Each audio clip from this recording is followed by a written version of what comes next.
Wireless chargers are awesome, but they're also not particularly attractive and they tend to just clutter up your tabletop. So today I'm going to show you how to make an easy DIY end table that has wireless charging technology built directly into it so that it's basically invisible. To make this happen, all you'll need is a couple 8-inch boards, some steel plumbing pipe, a router, a drill, some clamps, and a Qi wireless charging pad, which you can find on Amazon for about 20 bucks. The first step is to open up the wireless charging pad and remove the housing so that all you're left with is a thin inductive charging coil.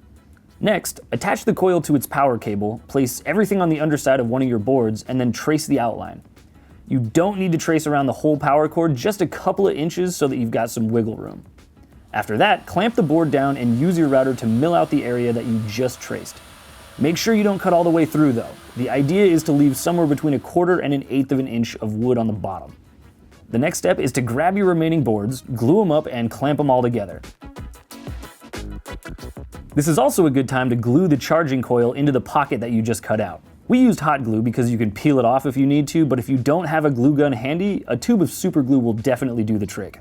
While your glue is drying, go ahead and put together the plumbing pipe base. Check out our full how-to article for assembly instructions. Once you're happy with the base, use a few screws to attach it to the underside of the tabletop. After that, all that's left is to plug the table into a power source, plop your phone on top, and watch as the battery magically fills up.